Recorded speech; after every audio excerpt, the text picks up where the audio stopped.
Semoga yang subscribe cepat kaya dari arah mana saya, like komen bisa masuk surga.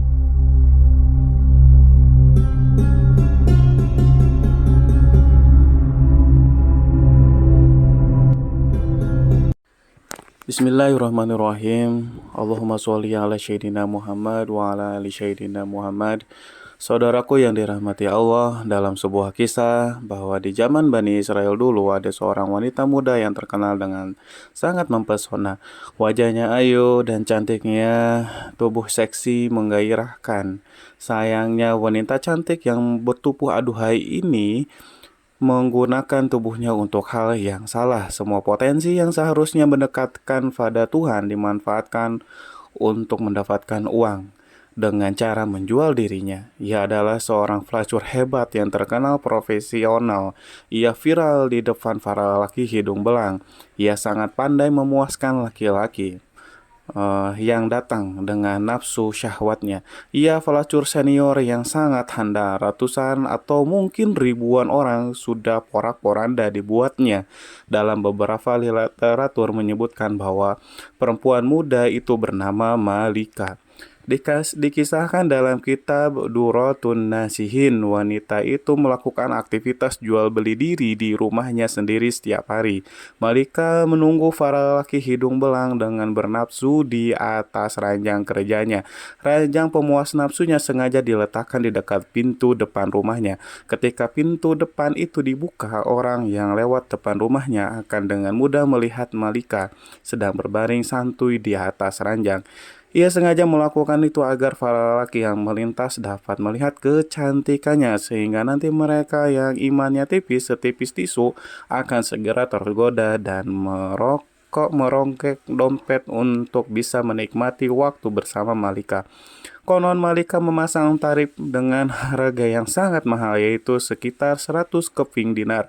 Uang 100 dinar itu jika kita menggunakan sinar Kuwait dan kemudian mengkonversikannya ke dalam rupiah, maka akan bernilai sekitar 4,8 juta rupiah. Harga yang sangat fantastik untuk usaha pelacur. Namun demikian, banyak lelaki tipis imannya yang bermimpi bisa tidur bersama Malika. Tidak masalah bagi mereka walaupun harus membayar sedemikian mahalnya. Bagi mereka merupakan sebuah pencapaian besar, pencapaian luar biasa yang akan mereka banggakan di tempat-tempat tongkrongan mereka bila bisa menikmati Malika sang pelacur.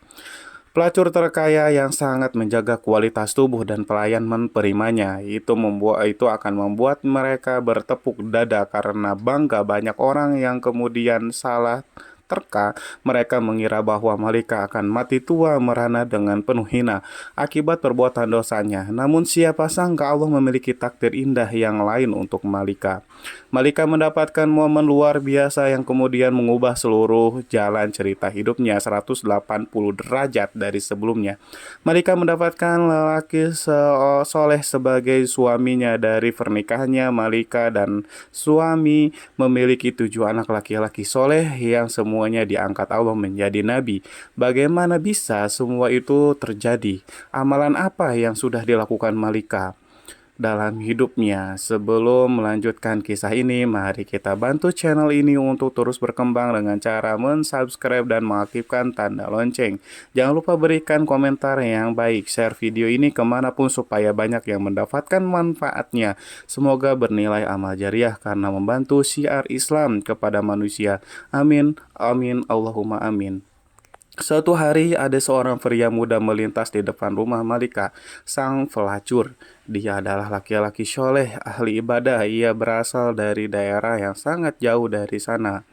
Sebut saja namanya Pulan. Ketika lewat secara tidak sengaja, mata Pulan memandang tubuh Malika di atas ranjangnya. Kata orang-orang soleh, pandangan pertama yang tanpa sengaja merupakan rejeki, sedangkan setelah pandangan pertama, pandangan keduanya dan pandangan ketiganya adalah dosa, karena sudah berbalut nafsu syahwat. Mendadak bergejolaklah darah mudanya.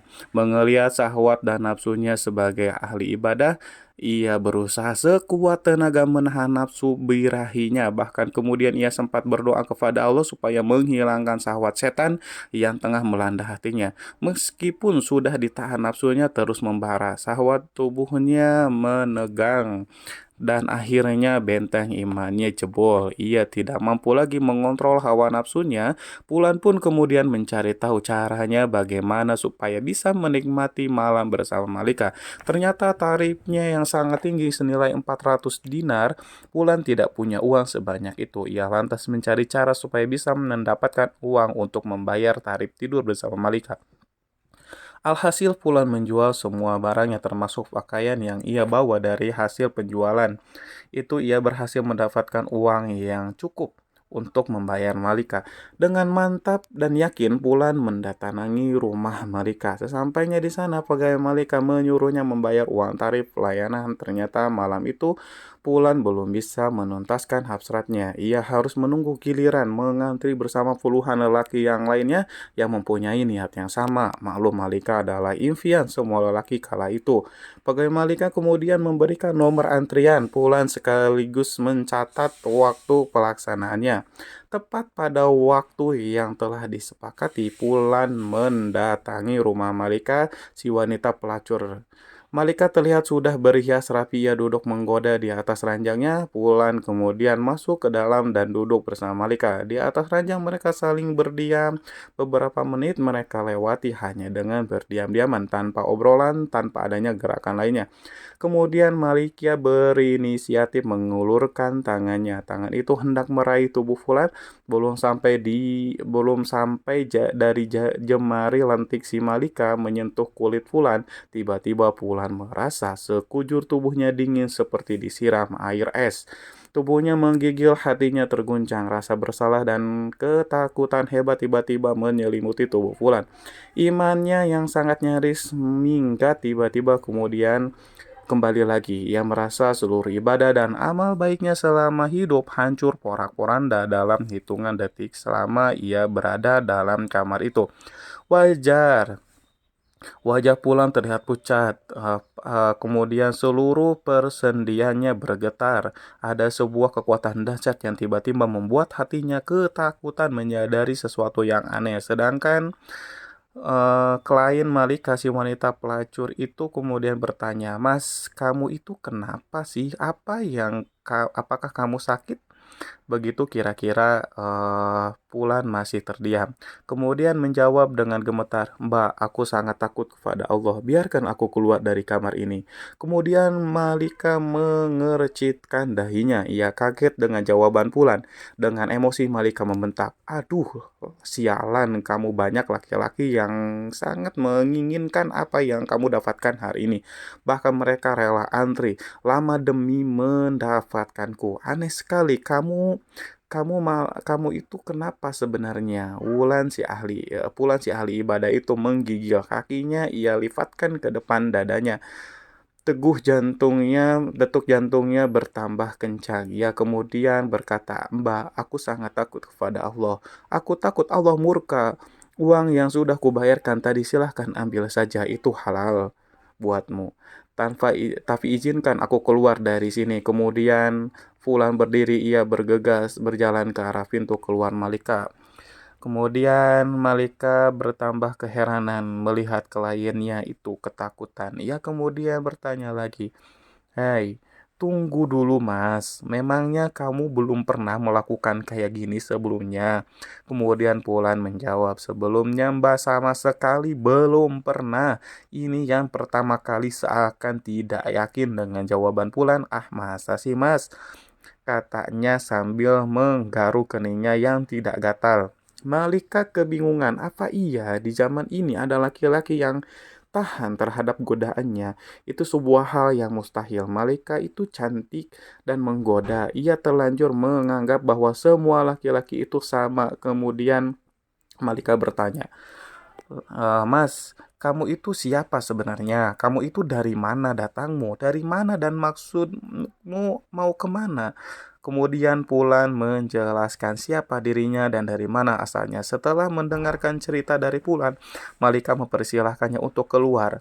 Pulan keluar dengan menangis terisak, tubuhnya limbung seakan mau roboh sepanjang jalan pulang menuju rumahnya. Pulan tak berhenti menyumpahi dan mengutuk dirinya sendiri. Ia sangat menyesali perbuatannya yang barusan akan ia lakukan. Ia menyesali sebuah dosa yang belum pernah ia kerjakan. Sementara itu, Malika di dalam ruangannya masih merasa kebingungan. Ia masih teringat kondisi pria yang sangat menyedihkan itu. Pria pertama yang menolak tidur dengannya. Diam-diam Malika termenung dan merenung memikirkan fenomena aneh yang baru ia alami malam itu. Sepanjang hidupnya, tiba-tiba saja hatinya bergetar, ada gejolak yang dahsyat dalam hatinya. Wanita ini malam itu ia merasa menjadi sangat hina. Kepercayaan diri, kebanggaannya sebagai pemuas nafsu laki-laki seketika runtuh dalam hatinya. Malika berkata, "Ya Allah, laki-laki itu baru pertama kali mau berzina, tapi ketakutannya seakan-akan ia sudah berzina jutaan kali. Seakan-akan dosanya paling banyak sejagat raya. Sedangkan aku sudah begitu lama, sudah bertahun-tahun telah melakukan dosa zina, tapi tak sedikit pun ada rasa takut terhadap murka-Mu ya Allah. Padahal Tuhan yang laki-laki itu takuti adalah Tuhan yang kusembah juga. Seharusnya rasa takutku pada Tuhanku lebih besar dibandingkan ketakutannya." Malika masih terdiam, tiba-tiba air mata menetes dari sudut matanya. Kemudian lama-lama air mata itu menjadi anak sungai. Malika menangis senangis sejadi-jadinya. Bekerjalah takdir Allah, wanita yang seumur hidupnya menjadi pelacur itu telah ditakdirkan mendapatkan hidayah. Pada malam itu juga, Malika kemudian menutup pintu rumahnya rapat-rapat. Ia menguncinya dari dalam, kemudian ia bersuci sebisanya, lalu mengganti pakaian seksinya dengan pakaian sopan sederhana, dan kemudian ia memulai beribadah, sebuah amalan yang sudah ia tinggalkan bertahun-tahun lamanya. Malika benar-benar bertaubat, menyesali dan meratapi dosa-dosanya di masa lalu, dan ia meminta ampunan dari Allah. Malika duduk beribadah sepanjang malam setiap hari. Hal itu dilakukan dengan sungguh-sungguh, dengan mengharapkan ampunan Allah. Tidak terasa pertemuan dengan Pulan sudah lewat setahun. Diam-diam Malika selalu ingat kepada Pulan, lelaki soleh yang ia temui tahun lalu. Malika teringat dan kemudian berpikir, jika saja aku mendatangi Pulan, mungkin saja Pulan mau menikahiku sehingga aku dapat belajar di sampingnya banyak hal tentang agama. Dan Pulan akan menjadi pendorong dan penyemangatku untuk beribadah pada Allah. Setelah menimbang dan berpikir lama, Malika yang sudah berubah menjadi wanita soleh memutuskan untuk mencari si Pulan. Ia masih teringat alamat yang disebutkan Pulan beberapa bulan yang lalu. Pergilah Malika mencari alamat Pulan. Ia pergi dengan membawa harta dan beberapa pembantunya. Dengan semangat dan iman mereka berangkat melakukannya. Setelah sampai di kampung yang dituju, Malika lalu bertanya kepada warga yang dijumpainya. Kemudian ia memperoleh informasi di mana rumah Fulan. Si pemuda soleh sesampainya di rumah Fulan, diucapkannya salam. Kemudian keluarlah Fulan. Ia membukakan pintu rumahnya, kemudian mempersilahkan para tamunya untuk masuk. Fulan belum sadar siapa yang datang karena Malika pada saat itu memakai cadar. Sedangkan para pembantu bersamanya, Fulan belum pernah mengenali mereka sebelumnya. Malika kemudian membuka cadar penutup wajahnya supaya Fulan mengingatnya, dan benar saja, meskipun setahun telah berlalu, Fulan masih mengenalinya. Tiba-tiba tubuh Fulan kembali menjadi dingin. Fulan teringat peristiwa perjumpaan pertama dan terakhirnya dengan wanita di depannya. Itu rasa bersalah, rasa takut yang sudah berusaha ia hilangkan selama setahun terakhir tiba-tiba datang lagi. Bagi Fulan, perjumpaannya dengan Malika tahun lalu itu membuat trauma itu lebih menakutkan daripada berjumpa dengan singa lapar. Kenangannya di masa lalu membuat tubuhnya lemas, lunglai, tubuhnya kemudian kembali bergetar hebat, keringat dan air matanya bercucuran. Fulan tiba-tiba menjerit histeris memohon ampunan kepada Allah. Fulan si ahli ibadah itu berteriak sangat kuat, saking kuatnya suaranya, nyawanya pun ikut keluar. Fulan meninggal dunia. Kematian Fulan itu tentu saja membuat Malika sangat terpukul dan bersedih hati.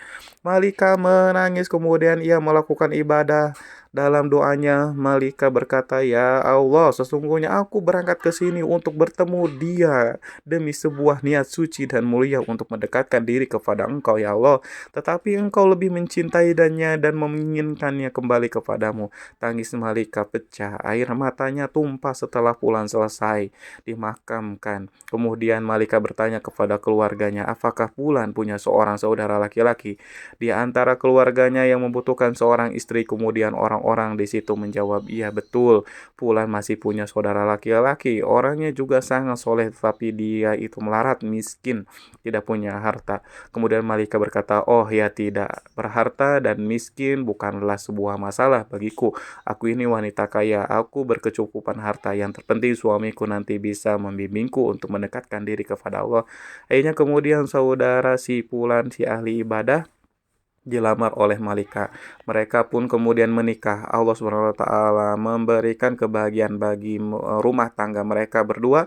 Bahkan dari pernikahannya mereka dikaruniai 7 orang anak laki-laki. Dan sebuah hal yang sangat luar biasa, Masya Allah, semuanya atas takdir Allah. Ke-7 anaknya itu diangkat oleh Allah menjadi nabi-nabi dari kalangan Bani Israel. Sebuah anugerah besar, sebuah barokah dari taubat yang sesungguhnya ini adalah pelajaran penting bagi kita untuk tidak memandang remeh, memandang rendah yang lain. Mungkin saja saat ini ada orang itu ahli maksiat, penuh dosa, namun ternyata besok pagi orang itu bertobat kemudian menjadi ahli ibadah dan menjadi kekasih Allah. Dari Anas bin Malik dan Abu Hurairah radhiyallahu an, Rasulullah bersabda, Allah Allah Subhanahu wa taala berfirman, apabila seseorang hamba mendekatiku sejengkal, maka aku akan mendekatinya 1 hasta. Apabila hamba itu mendekati aku 1 hasta, maka aku mendekatinya satu depan. Apabila hamba itu mendatangiku dengan berjalan kaki, maka aku akan mendatanginya dengan cara berlari. Hadis sahih riwayat Bukhari. Para sahabat yang dirahmati Allah, oleh karena itu jangan main-main dengan pertaubatan seseorang. Jangan main-main dengan kalimat tobat. Jika seorang sudah bertaubat kepada Allah, Allah tidak akan lagi memandangnya bagaimana masa lalunya. Yang Allah pandang dari seseorang adalah masa kininya dan bagaimana nanti akhir hidupnya. Semoga kita semua dipilih oleh Allah untuk menjadi hamba-hambanya yang meninggal dengan cara husnul khotimah. Wallahu a'lam bishawab. Wassalamualaikum warahmatullahi wabarakatuh.